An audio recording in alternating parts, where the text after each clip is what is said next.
పట్టణంలో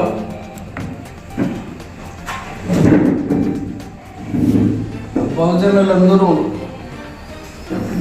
అనగా SC ST BC minorities సంబంధించినటువంటి ప్రముఖమైన నాయకులు ఇక్కడ సమావేశం కావడం జరిగింది.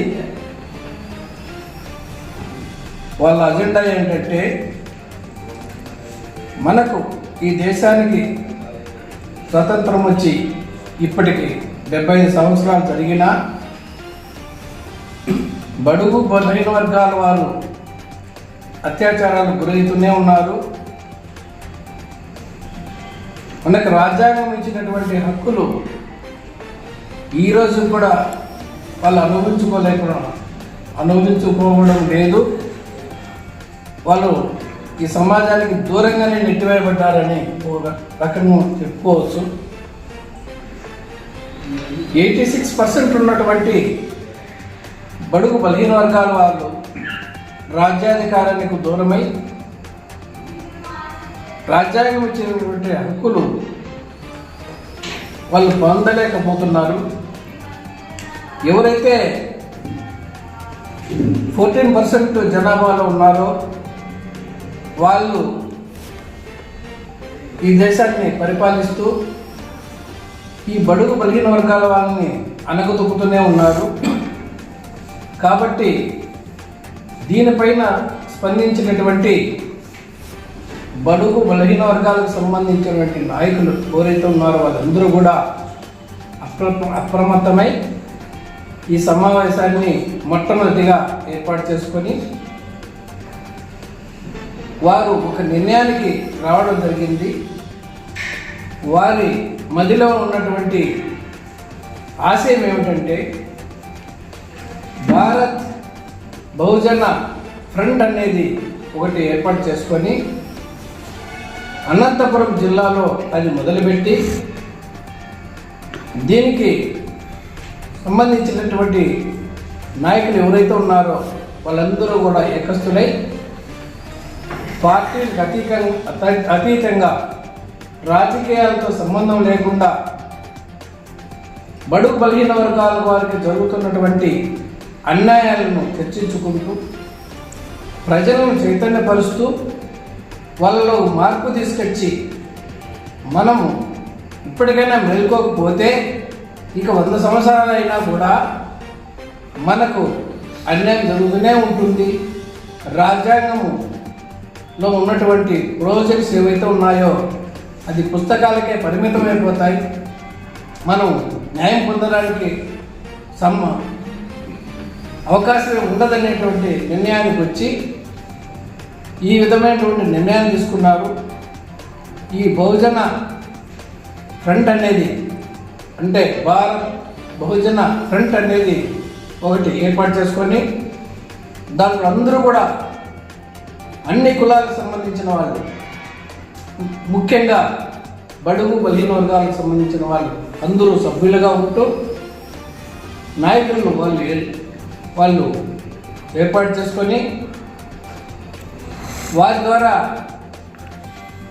మనకున్నటువంటి ఆశయాలు కొన్ని ప్రజల్లోకి తీసుకెళ్ళి చైతన్యపరచాలా అని నిర్ణయించుకోవడం జరిగింది. అదేవిధంగా ముఖ్యంగా ఈరోజు పరిస్థితులు చూస్తే బడుగు బలహీన వర్గాల వాళ్ళలో కూడా చాలామంది విద్యావంతులైనా కూడా మనకు జరుగుతున్నటువంటి అన్యాయాలను ఎవరు ప్రశ్నించడం లేదు. ఈరోజు ఉన్నటువంటి రాజకీయ వ్యవస్థ మనల్ని కూడా కలవనివ్వడం లేదు, వేరు చేస్తూ ఉంది. వీళ్ళందరూ ఏకమైతే మనల్ని అడగదొక్కబడతారు. మాకు రిజర్వేషన్ ఇవ్వబడుతుందనే భావన రాజకీయ పార్టీల్లో ఉంది. కాబట్టి అడగందే అమ్మాయిని పెట్టదు. కాబట్టి ఈరోజు బహుజనులందరూ కూడా ఏకం కావాల్సిన పరిస్థితి ఈరోజు ఉంది. ముఖ్యంగా అన్ని కులాల వారు, ఒక్కొక్క కులంలో ఎన్నో సంఘాలు ఉన్నాయి. ఈరోజు వాళ్ళందరి ఆశయాలు ఒకటే, బహుజనులకు అన్యాయం జరిగింది, మనం అన్యాయాన్ని ప్రతిఘటించాలా, మనం న్యాయ పోరాటం చేయాలనేటువంటి భావన ప్రతి ఒక్క కమ్యూనిటీ లీడర్లో కూడా ఉందని ఈరోజు నేను కూడా గ్రహించాను. కాబట్టి వీళ్ళందరి ఆశయాలు ఒకటైనప్పుడు మనం అందరం ఎందుకు కలవకూడదు, ఏకమై మనం ఎందుకు పోరాడకూడదు అనేటువంటి భావన ఈరోజు అందరికీ వచ్చింది. డివైడ్ అండ్ రూల్ పాలసీ అనేది పెద్దలు ఈరోజు చేస్తుంటే, బడుగు బలహీన వర్గాల వాళ్ళపైన కేసులు బనాయిస్తుంటే వాళ్ళు ఈరోజు సతమతం కావాలా? బడుగు బలహీన వర్గాల వాళ్ళకి సంబంధించినటువంటి భూములు కాజేస్తుంటే బడుగు బలహీన వర్గాల చదువులకి కూర్చోవాలా? ఎక్కడుంది న్యాయం సమాజంలో? నేను ప్రశ్నిస్తున్నాను. కాబట్టి ఇదన్నీ ఒకటి కాదు, రెండు కాదు. ఈరోజు చూస్తుంటే మార్నింగ్ ఉదయం లేచినప్పటి నుంచి రాత్రి పడుకునే వరకు ఈ పెత్తందారులు ఎవరైతే ఉన్నారో వాళ్ళు సుఖంగా జీవించడానికి, వాళ్ళు రాజకీయ పదవులు పొందడానికి, వాళ్ళ పబ్బం గడుపుకోవడానికి వారికి భోజనాలే కావాలి. వాళ్ళ ఇంట్లో కూర్చోవాడు భోజనుడే, వాళ్ళ చెప్పులు కుట్టేవాడు భోజనుడే, చెప్పులు తొడిగేవాడు భోజనుడే, కొన్ని కార్ డ్రైవర్ భోజనుడే, కొన్ని అన్నం పెట్టేది భోజనుడే, పండించేది పంటలో భోజనులే. వాళ్ళు మాత్రం సుఖంగా ఉండాలా? పేదవాడుగానే ఉండాల్సిన పరిస్థితి ఈరోజు ఉంది. కాబట్టి ఇవన్నీ పోవాలంటే ఈ రోజుకైనా బహుజనులు ఏకం కావాలా? ఏకం కాకపోతే ఇంకా మీకు 100 సంవత్సరాలైనా 500 సంవత్సరాలైనా మీకు అన్యాయం జరుగుతూనే ఉంటుంది.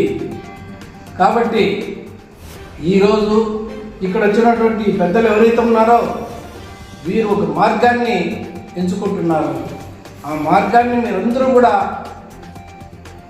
పాటించాలని, దీంట్లో అందరూ మీరు భాగస్వామ్యం కావాలని నేను కోరుకుంటున్నా. మీరందరూ ఒక భాగస్వామ్యం అయినప్పుడు మిమ్మల్ని ఆపే ప్రసక్తే ఉండదు. తప్పకుండా మనం న్యాయం పొందేదానికి అవకాశం ఉంటుందని మాత్రము ఒక మాజీ న్యాయమూర్తిగా నేను చెప్తున్నాను. కాబట్టి ప్రజలందరూ ఒకటే గమనించాలా, ముఖ్యంగా యూత్. ఈరోజు ఎవరైతే చదువుకున్నారో వారు మా ఉద్యోగానికి మేము పరిమితం అయిపోతాము, మా సంసారానికి మేము పరిమితం అయిపోతాము అనుకోకుండా మనం మన కోసం అందరం, అందరి కోసం మనం అన్నట్లు అందరూ ముందరకు వస్తే తప్పకుండా మనం చేసే ఉద్యమానికి అనంతపురంలో ఈ ఉద్యమం మొదలైతే ఇది అతి తొందరలో రాష్ట్రమంతా అందుకుంటుంది. రాష్ట్రమే కాదు, అన్ని స్టేట్లలో కూడా అందుకుంటుంది. అల్టిమేట్గా మన బహుజనాల్లో చైతన్యం వచ్చిందని, ఈ సొసైటీని ఉలిక్కిపడే ఆ రోజు వస్తుందని నేను భావిస్తున్నా. కాబట్టి మనం అది గ్రహించాలి. మనకి ఎంత అన్యాయం జరుగుతుందంటే ఒక మాజీ న్యాయమూర్తిగా నేను తట్టుకోలేకపోతున్నాను. ముఖ్యంగా ఎక్కడైతే మనం హక్కులు సాధించుకుంటామో, ఎక్కడైతే మనకు పవర్ కావాలో అక్కడ మన పవర్ కట్ చేసేసారు. మనం హక్కులు సాధించుకోవడానికి మనకి ఏ అవకాశాలు కావాలా? రాజకీయంలో మనకు సరైనటువంటి పదవులు రావాలా, భాగస్వాములు కావాలా, రాజకీయంలో భాగస్వాములు కావాలా, అసెంబ్లీకి బహుజనులు వెళ్ళాలా, పార్లమెంట్కి బహుజనులు వెళ్ళాలా, హైకోర్టు జడ్జిల్లో బహుజనులు కావాలా, సుప్రీంకోర్టు జడ్జిల్లో బహుజనులు కావాలా. ఈ విధంగా మనం ముందుకు వెళితే మనం సొసైటీలో మనకున్నటువంటి హక్కుల్ని మనం సాధించుకునేదానికి అవకాశం ఉంటుంది. చట్టాలు ఏమున్నాయి? చట్టాలు మనం రాసుకున్నవే. ఈరోజు మనం చెప్తున్నాం, చాలా మంది అంటున్నారు రిజర్వేషన్స్ 50% దాటకూడదు అంటున్నారు. రాజ్యాంగంలో ఎక్కడుందండి రిజర్వేషన్స్ 50% దాటకూడదని? పెద్దలు చేసినటువంటి తీర్మానాల్లో తప్ప ఎక్కడుంది? ఆ తీర్మానాలు చేసినటువంటి పెద్దలు ఎవరు? దేశంలో ఉన్నటువంటి 86% బహుజనులకు 86% ఎందుకు రిజర్వేషన్ ఇవ్వకూడదు? 14% ఉన్నటువంటి అగ్రవర్ణాల వారికి 40% తీసుకోండి మీరు.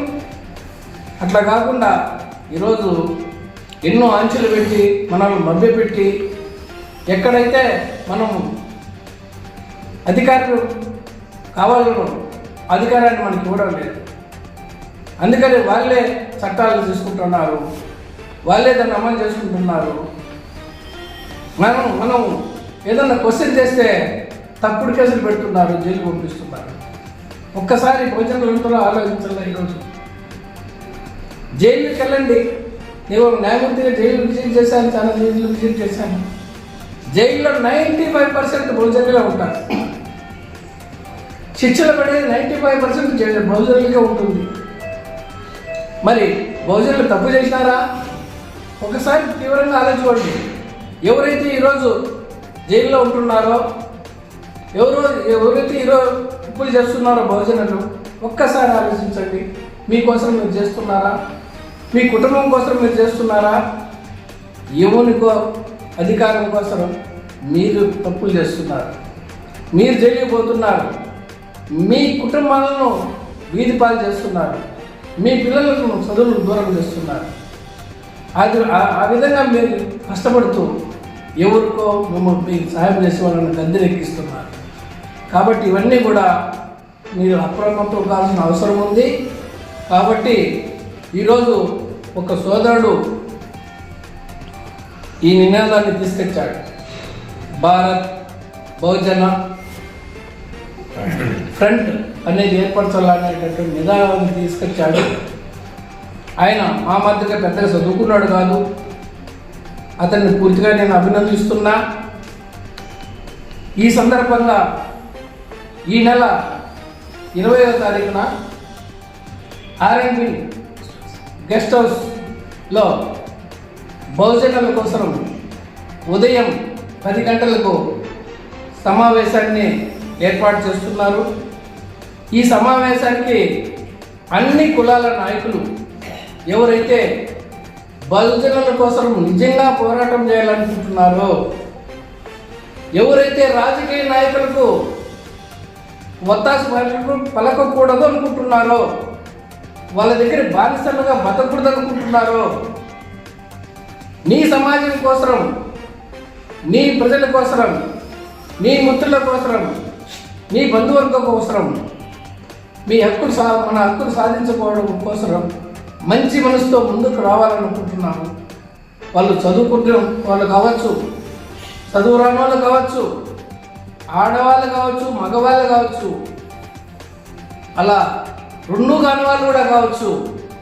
ఎవరైనా సరే విద్యావంతులు, మేధావులు అందరికీ మేము పిలిపిస్తున్నాము. మీరు ఆ రోజు వచ్చి బలపరచండి. ఆ డేట్ మళ్ళా మనం చెప్తారు. మీకు సోషల్ మీడియాలో కూడా వస్తుంది. ఎందుకంటే ప్రముఖమైన పత్రికలు మన గురించి ఆలోచించవు, దాన్ని కూడా మనం పోషించలేము. మనకి ఈరోజు సోషల్ మీడియా ఒకటే మనకు ఆధారం. ఆ సోషల్ మీడియాలో మీరు పెట్టండి. మీ వాట్సాప్లో కూడా అందరికీ తెలియజేయండి. ఒక అనంతపురం జిల్లాలోనే కాదు, మొత్తం స్టేట్లో కూడా అందరికీ తెలియపరచండి. ఈ బహుజనులు ప్రారంభించబోయే ఈ సమావేశానికి దయచేసి మీరందరూ ఎవరైతే మేధావర్గం ఉన్నారో వాళ్ళు కూడా వచ్చి సలహాలు ఇవ్వండి. మనం మంచి మార్గాన్ని ఎన్నుకుందాం, హక్కుల కోసం పోరాడదాం. పోరాడితే పోయేదేం లేదు. కాబట్టి ఇప్పటికైనా మేల్కొనండి అని ఈ చిన్న సమావేశంలో నేను భావోద్రానికి గురై చెప్తున్నాను.